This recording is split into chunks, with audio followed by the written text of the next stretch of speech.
بسم اللہ الرحمن الرحیم۔ السلام علیکم ورحمۃ اللہ وبرکاتہ۔ میں اپنے تمام معزز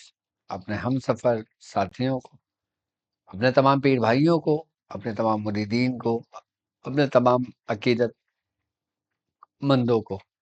وہ جو لوگ میرے ساتھ اس روحانی اس مبارک سفر میں قدم با قدم شانہ بشانہ میرے ساتھ ساتھ پہلے دن سے چل رہے ہیں، میں ان تمام لوگوں کو،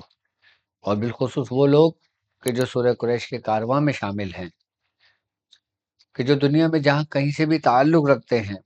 روحانیت کی جستجو میں، عملیات کی تلاش میں، سلاسل کے ذکر و اذکار، اور بالخصوص سورہ مزمل شریف کے وہ اعمال جو ہمارے خانوادے سے منسوب ہیں، ان کی اجازتوں کے لیے جڑے ہیں، میں ان تمام لوگوں کو، اور وہ لوگ کہ جو اپنے مسائل میں گرفتار ہیں،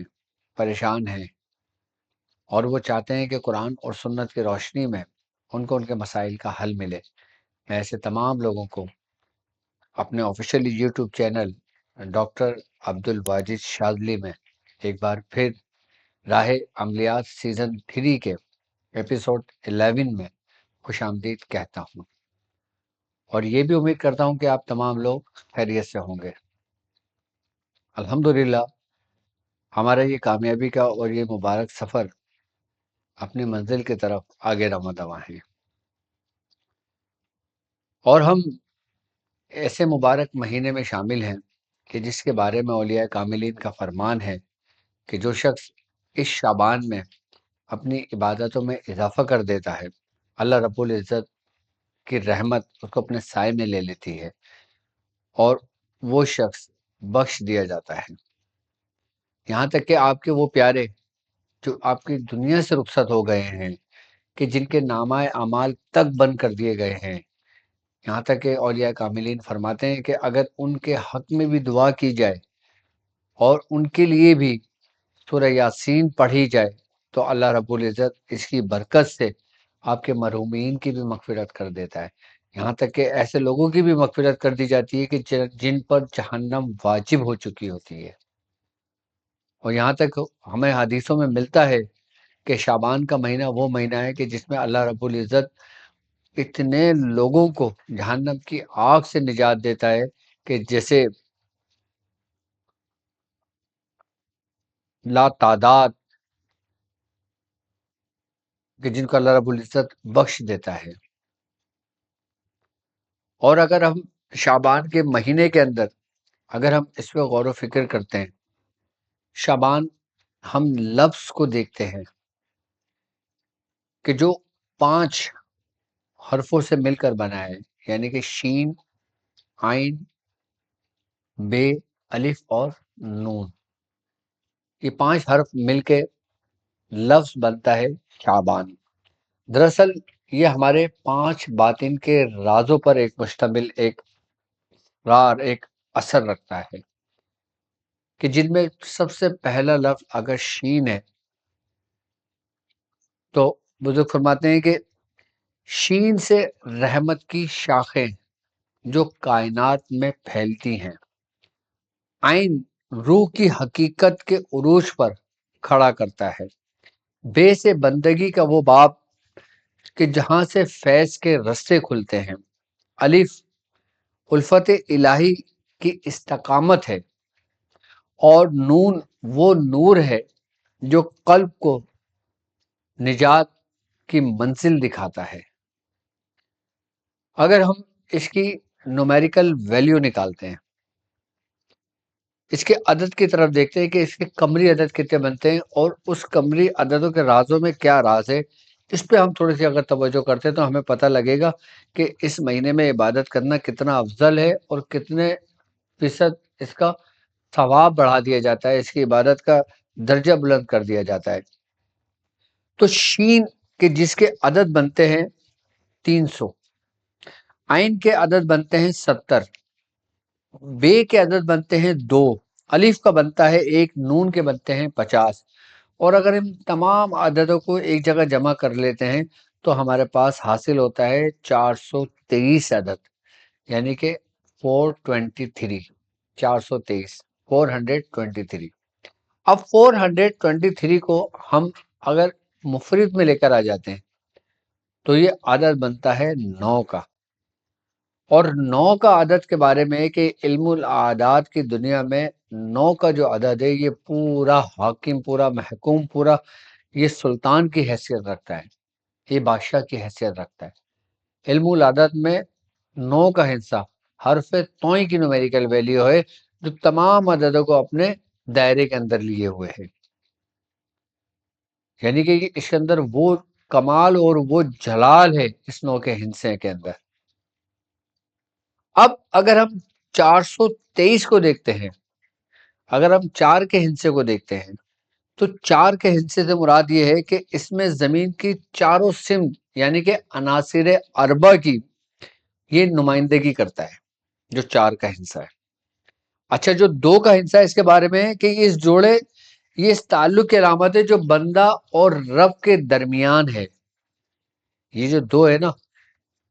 423، 4 تو اربع عناصر کی نمائندگی کر رہا ہے، عناصروں کی، اور جو 2 کا ہندسہ ہے نا، یہ کس چیز کی علامت ہے، کس چیز کی ہے کہ رب اور بندے کے درمیان جو راز ہیں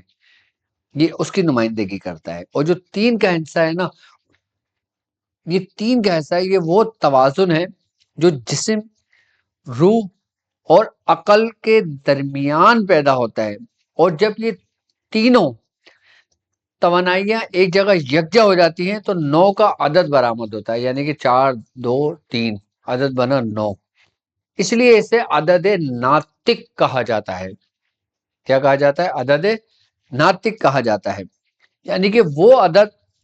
جو خاموشی کو گفتگو اور ارادے کو وجود عطا کرتا ہے، کہ جو خاموشی کو گفتگو اور ارادے کو وجود عطا کرتا ہے۔ یہی وجہ ہے بزرگ فرماتے ہیں کہ شعبان میں کیے گئے اعمال کی تاثیر سال کے باقی مہینوں سے سب سے زیادہ ہوتی ہے ان مہینوں میں، شعبان کے مہینے میں۔ اور یہ وہ مہینہ کہ جسے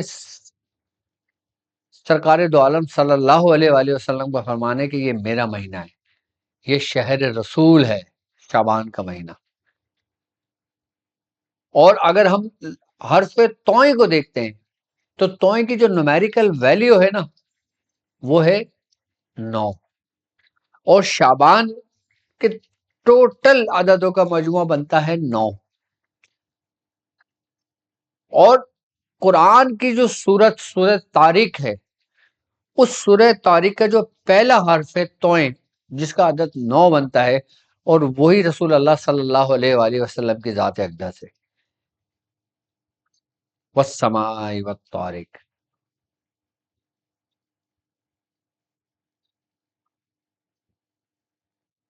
یعنی کہ اگر شعبان کے مہینے کو دیکھو اور شعبان کے مہینے کی ترتیب دیکھو، پوری ایک توازن کے ساتھ ہے۔ اس کے بارے میں بزرگ فرماتے ہیں کہ اگر لفظ شعبان کے عدد 423 یہ ہمیں اس حقیقت کی طرف لے جاتا ہے کہ جہاں پہ تسخیر قلوب اور تنویر باطن کے لیے یہ ایک راز، ایک کلید کی حیثیت رکھتا ہے۔ یعنی کہ اس شعبان کے مہینے میں آپ کوئی بھی عمل کرتے ہیں، نعت علی پڑھتے ہیں، سورہ اخلاص پڑھتے ہیں، سورہ قریش پڑھتے ہیں، سورہ مزمل شریف پڑھتے ہیں، ہمارے بتائے ہوئے اعمال، کوئی بھی اعمال پڑھتے ہیں، تو جو 9 کا ہندسہ غالب ہے نا، وہ اس کو اپنی طرف کھینچ لیتا ہے، اپنے اندر سلب کر لیتا ہے، یعنی کہ رستے سکڑ جاتے ہیں، رستے سمٹ جاتے ہیں، کم وقت میں ہم اپنی جلد اپنی منزل کو پا لیتے ہیں۔ یہ شعبان کے مہینے کی حقیقت ہے، یہ شعبان کے مہینے کی ہے۔ اور اسی مہینے کے بارے میں کہا گیا ہے کہ اس مہینے کو باقاعدہ طور پہ شہر رسول بھی کہا گیا ہے، کہ جس طرح حضور کی ذات مبارکہ اللہ اور بندے کے درمیان وسیلہ ہے، اسی طرح شعبان کا مہینہ رجب کی بیچ ریزی اور رمضان کی فصل نور کے درمیان وہ واسطہ ہے جو باطن کی زمین کو نرم کر کے اسے فیض الہی قبول کرنے کے قابل بناتا ہے۔ علم العملیات کے اسرار سے واقف مریدین کو یہ جاننا چاہیے کہ شعبان وہ وقت ہے جو کائناتی توانائیوں میں ایک خاص قسم کا اعتدال پیدا ہوتا ہے، اور جو لوگ عامل ہیں وہ اس مہینے میں تجدید قوت کا عرصہ قرار دیتے ہیں۔ جو اعمال رجب کی سختیوں میں تب کر کندن بنتے ہیں، شعبان میں ان میں باقاعدہ طور پر اس کی اس کو عروج حاصل ہوتا ہے۔ اور درویشی کے رنگ میں شعبان کی اہمیت انتظار اور اضطراب کی ہے۔ درویش اس مہینے کو محبوب کے آنے کی دستک سمجھتا ہے۔ تصوف میں اسے تزکیہ نفس کا وہ مقام حاصل ہے جہاں سالک اپنے وجود کے میل کچیل، اپنے اندر کے خصائل رذیلہ کو، اپنے ناپاک نفس کو کثرت درود السلام کے ذریعے دھوتا ہے اور اسے پاک کرتا ہے۔ یہ وہ مہینہ ہے، حضور کریم صلی اللہ علیہ وآلہ وسلم سے منسوب ہے یہ مہینہ، اس لیے درویشوں کے لیے اس مہینے میں زیادہ تر صلاۃ علی نبی کے گرد گھومتے ہیں، اور درویش کا چلہ اس مہینے میں خلود در انجمن کا ہوتا ہے۔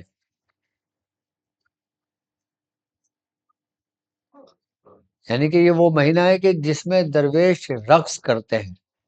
محو ہو جاتے ہیں، اپنے مرکز کے گرد گھومتے ہیں، کہ جب وہ اس اسرار کو پاتے ہیں، اس راز کو پاتے ہیں جو ان کے اپنے اندر ہی موجود تھا، تو ان میں ایک اضطراب کی کیفیت طاری ہو جاتی ہے، اور اس کیفیت کے گرد گھومتے رہنے سے، ہر بار گھومنے سے ان کی ایک منزل کا رستہ طے ہوتا ہے۔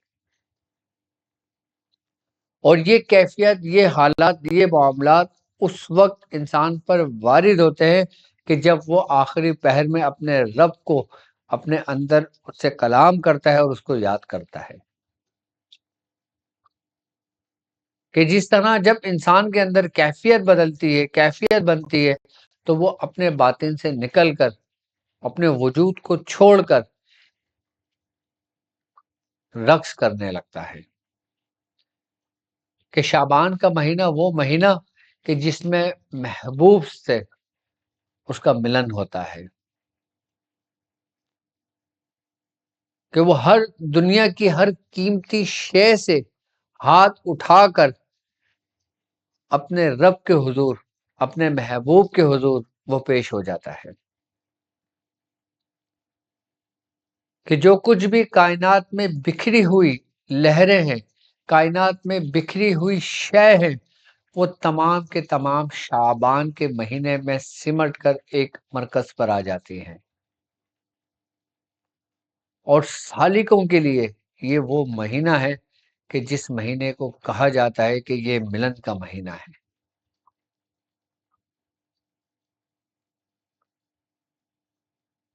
اور اس مہینے میں ہم جو کچھ بھی اعمال کرتے ہیں وہ ہمارے لیے مقبول بارگاہ ہو جاتے ہیں۔ اگر ہم صدقہ کرتے ہیں اس کا ثواب 70 گنا بڑھ جاتا ہے۔ اگر ہم صرف 2 رکعت نماز نفل پڑھتے ہیں اس کا ثواب 70 گنا بڑھ جاتا ہے۔ لیکن بشرط یہ ہے کہ خلوص نیت کے ساتھ، اخلاص کے ساتھ، اپنے آپ کو وباؤں سے دور کر کے، بے حیائی سے دور کر کے، برائیوں سے دور کر کے، گناہوں سے دور کر کے اپنے رب کے حضور آپ ایک دفعہ بھی جھکتے ہو نا، تو وہ آپ کو تھام لیتا ہے۔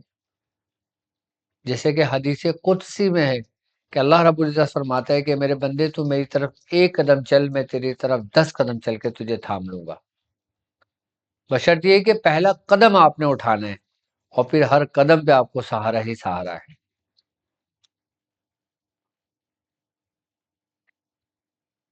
تو شعبان کا وہ مہینہ، اور بالخصوص اس میں جو ہماری تعلیمات چل رہی ہیں سورہ مزمل شریف کی، تو اس میں سورہ مزمل شریف کا ایک ایسا طریقہ کار تعلیم کر دیتا ہوں کہ جو آپ کی زبان کو سمجھ لیں کہ ایسی بنا دیتا ہے کہ جیسے اللہ کی تلوار، کہ جسے سیف اللہ کہتے ہیں، اس کی برکت سے خالی۔ یعنی کہ آپ اگر کسی بھائی کے حق میں دعا کرتے ہیں کہ اللہ رب العزت اسے قبول کرتا ہے، اگر آپ اس سورہ مزمل شریف اس طرح پڑھ کے دعا کرتے ہیں کہ اللہ رب العزت آپ کی ہر دعاؤں کو قبول کرتا ہے، اور بالخصوص وہ دعائیں جو آپ اپنے بھائیوں کی غیر موجودگی میں کرتے ہیں، اپنے مریدوں کے لیے کرتے ہیں، اپنے مریضوں کے لیے کرتے ہیں، اپنے والدین کے لیے کرتے ہیں، اپنے رشتہ داروں کے لیے کرتے ہیں، اپنے عزیز و اقارب کے لیے کرتے ہیں۔ سورہ مزمل کے یوں تو کئی طریقے ہیں، لیکن ایک طریقہ میں آپ کو سمجھا دیتا ہوں، خاندان قادریہ کا طریقہ کار ہے۔ آپ نے سورہ مزمل شریف اس ترتیب اور اس طرح پڑھنا ہے، آپ جیسے سورہ مزمل کی زکات ادا کر رہے ہیں پڑھتے رہیں، اور ہر نماز کے بعد ایک مرتبہ اس طرح سورہ مزمل شریف کو پڑھ لینا، جو میں سمجھاتا ہوں آپ کو، کہ آپ کی دعاؤں میں اثر پیدا کرتا ہے، کہ وہ دعائیں جو آسمان اور زمین کے درمیان رہتی ہیں، گردش کرتی رہتی ہیں، کہ وہ عرش الہی پہ پہنچ جائیں۔ اور یہ وہ طریقہ کار ہے سورہ مزمل شریف کا کہ جس سے آپ کی دعاؤں کو پر لگ جاتے ہیں اور وہ عرش عظیم تک پہنچ جاتی ہیں، وہ مقبول بارگاہ ہو جاتی ہیں۔ اور وہ طریقہ کار کیا ہے کہ جب آپ نماز سے فارغ ہو جائے کریں تو پھر آپ اس طرح پڑھیں کہ بسم اللہ الرحمن الرحیم، یا ایھا المزمل پہ جب آئیں تو اس آیت کو آپ نے 7 مرتبہ پڑھنا ہے، اس آیت کو آپ نے 7 مرتبہ پڑھنا ہے، پھر آگے بڑھنا ہے، اور پھر جب آپ آیت نمبر 9 پر آ جائیں، یعنی کہ رب المشرق والمغرب لا الہ الا هو فاتخذہ وکیلا، جب اس پر آ جائیں تو اس آیت کو آپ نے 7 مرتبہ پڑھنا ہے، اور اس آیت کے بعد آپ نے یا رب یا وکیلو پڑھنا ہے 70 مرتبہ۔ اس کے بعد جب یا رب یا وکیلو 70 مرتبہ پڑھ لیں، اس کے بعد آگے کی طرف چلیں، اور پھر جب دوسرے رکوع میں آئیں، اچھا تو دوسرے رکوع میں 3 مقامات کو ان آیت کو 7 بار دہرانا ہے۔ یہ 20ویں آیت ہے۔ سب سے پہلا جو جز ہے واللہ یقدر اللیل والنہار، اس کو 7 مرتبہ پڑھنا ہے۔ یبتغون من فضل اللہ، اس کو 7 دفعہ پڑھنا ہے۔ واستغفر اللہ ان اللہ غفور الرحیم، اس کو 19 مرتبہ پڑھنا ہے، اور اس کے بعد آپ کی سورہ مزمل شریف مکمل ہو گئی۔ اس کے بعد پھر دعا کریں، ایک مرتبہ ہر نماز کے بعد پڑھ لینا، میں سمجھتا ہوں آپ کی زبان میں ایسا اثر پیدا ہو جاتا ہے، ایسی تاثیر پیدا ہو جاتی ہے کہ اگر آپ کسی بیمار شریر کو بھی پڑھ کے دم کریں نا تو اس کو شفا ملنے شروع ہو جاتی ہے۔ آپ کسی کے حق میں دعا کریں تو وہ دعا اس کے حق میں قبول ہو جاتی ہے۔ اگر آپ کے بچے نافرمان ہیں، آپ اس کے لیے دعا کرتے ہیں، اپنی اولادوں کے لیے دعا کرتے ہیں، تو اللہ رب العزت اس سورہ مزمل کی برکت سے آپ کے بچوں کو نیک ہدایت دے دیتا ہے۔ پڑھنا صرف ایک بار ہے، اور ہر فرض نماز کے بعد، اور اسی ترتیب سے پڑھنا ہے، اسی طریقے سے پڑھنا ہے، تو یہ آپ کی زبان میں تاثیر کر دیتی ہے۔ امید ہے کہ ترتیب اور طریقہ کار آپ کے بہت اچھی طرح سمجھ آ گئی ہوگی۔ تو میری طرف سے میرے تمام چاہنے والوں کو جو اس لشکر قریش میں شامل ہیں اور سورہ مزمل شریف کے طریقے لکھ رہے ہیں اور باقاعدہ طور پہ اس پہ عمل کر رہے ہیں، ان تمام لوگوں کو میری طرف سے اجازت ہے۔ جو عام لوگ ہیں ان کو بھی میری طرف سے اس کی اجازت ہے۔ اور یاد رکھیں کہ یہ وہ طریقہ کار ہے کہ جن کا ایک دفعہ ہی کر لینا کمال کا اپنے اندر اثر رکھتا ہے۔ ہر نماز کے بعد ایک بار سورہ مزمل شریف اس طرح پڑھ لیا جائے تو آپ کے لیے کافی ہے، جو آپ کو صاحب دعوت بنا دیتا ہے، کہ جو آپ کی قبولیت کے لیے کافی ہوتا ہے، جسے کہتے ہیں مستجاب الدعوات ہونا، کہ یعنی کہ آپ کی دعاؤں کو قبول کرتا ہے آپ کا رب۔ تو جو لوگ اس طرح سورہ مزمل شریف کا طریقہ کرنا چاہیں، میری طرف سے ان کو اجازت ہے۔ اور شعبان کا مہینہ بھی دیکھیں، جس طریقے سے رجب کا مہینہ اتنی تیزی سے گزر گیا، یقیناً شعبان کا مہینہ بھی اتنی تیزی کے ساتھ گزر کر ہم سے رخصت ہو جائے گا۔ تو اس لیے کہ یہ مہینہ رخصت ہو تو اس کی زیادہ سے زیادہ برکتیں ہم حاصل کر لیں، اور ہر نماز کے بعد عام لوگ بھی اگر اس طریقے سے پڑھنا شروع کریں تو اپنے مسائل سے بھی نجات پاتے ہیں، اور اپنی مشکلات سے بھی نکل جاتے ہیں، اور اپنی آزمائشوں سے بھی نکل جاتے ہیں، اور پھر اپنے حق میں دوسروں کے حق میں دعا کرتے ہیں، اللہ رب العزت ان کی دعاؤں کو قبول کرتا ہے۔ اب مجھے اجازت دیجیے اس بات پہ کہ آپ اپنا بہت خیال رکھیں گے۔ السلام علیکم ورحمۃ اللہ وبرکاتہ۔